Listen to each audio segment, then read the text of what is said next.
Well, we're talking a lot about churches reopening, and I want to shift now to a new publication coming out of the Family Research Council's Biblical Worldview series that we've been doing. And this is important because why do we have the church? Well, we have the church because it is supposed to be equipping the saints for the work of the ministry. What's the work of the ministry? It is to impact the culture and the world around us.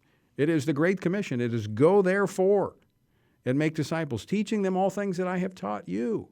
That's what it means to equip the saints for the work of the ministry. Joining me now to talk more about this is David Closson. He's the director of Christian Ethics and Biblical Worldview here at the Family Research Council. David, welcome back. Thanks for having me, Tony.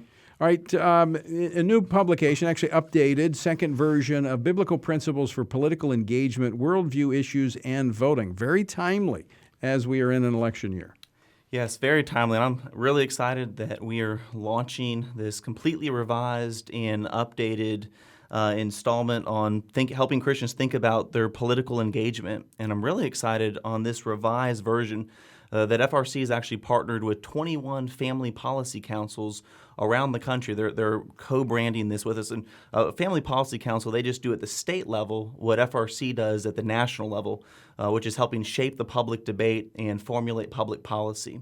And so 21 other groups have come with us to co-brand this revised publication. And really what I'm trying to do in this is just help Christians. We're in election year.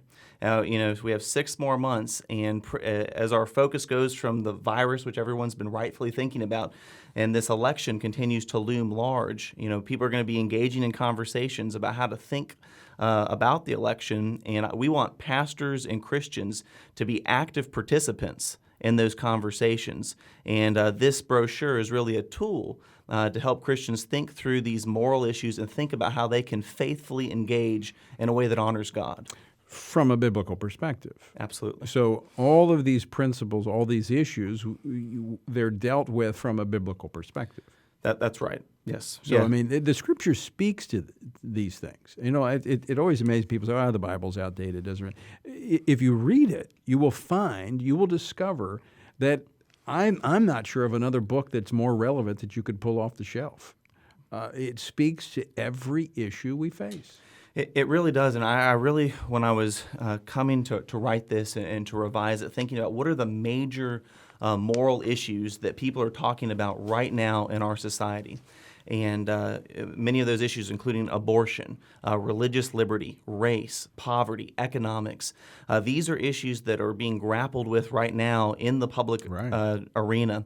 And these are issues on which the Bible speaks very clearly, some issues more clearly than others. And I try to show that there are some issues, such as the issue of human life, religious liberty, where there's a clear, I would say, thus saith the Lord, that you can point to chapter and verse where it applies. Other issues are maybe a little less clear, and I try to acknowledge that. But the Bible speaks to all of these issues, and as these issues are being talked about and debated, Christians, but especially pastors, need to be aware of what Scripture says so they can apply God's Word faithfully and shepherd their people well. So this is obviously helpful to the layman in the pew, the person that's trying to understand what's happening in the world around them and how they apply their Christian faith to their public walk.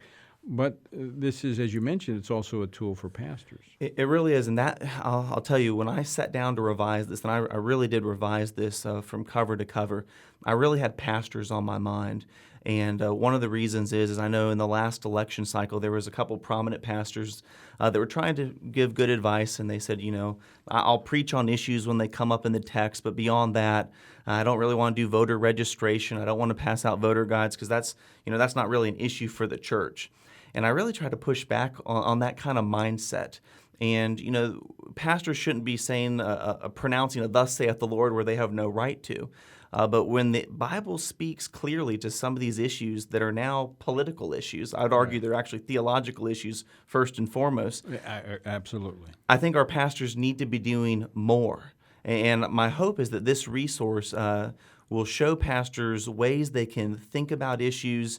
And this publication is littered with scripture verses.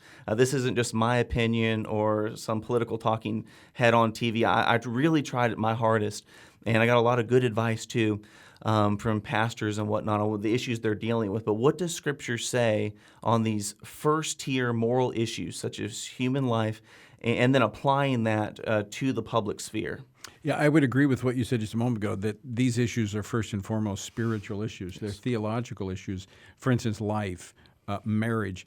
The political realm has come in and begun to politicize those issues and say, well, these are political, the church can't speak to them. And too many, I think, spiritual leaders, church leaders, have backed off and said, oh, yeah, those are political issues, I'm not going to speak to them. They are not political issues. They've been made political by the political environment, the political class, because they don't want you, one who understands truth, speaking definitively to the issue. Yeah, that's right. And increasingly, these hot-button political issues are again, in the news time and time again, like the issue of life. And the political parties are campaigning on these issues and putting out party platforms on these issues. And so I don't shy away from that. I'm very honest in evaluating the issues, and then I have a whole section in here where I look at the major political party platforms. And because a political platform is just what the parties are telling us. If you elect us, this is how we'll govern.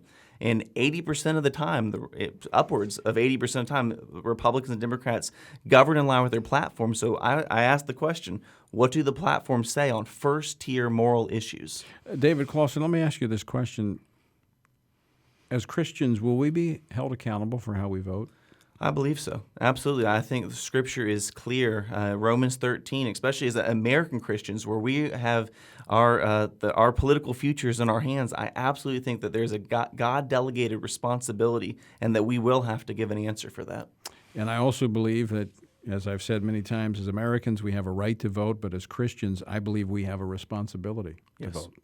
Absolutely. It's a part of being salt and light, about being influencers in the world around us. David Closson, how can folks get a copy of this? They can find it on frc.org/engage or just on frc.org/worldview, where all the titles in our Biblical Worldview series can be found. All right, David Closson, thanks so much for joining us. Folks, and thank you for joining us. Until next time, I leave you with the encouraging words of the Apostle Paul found in Ephesians 6, where he says, when you've done everything that you can do, when you've prayed, when you've prepared, and when you have taken your stand, by all means, keep standing.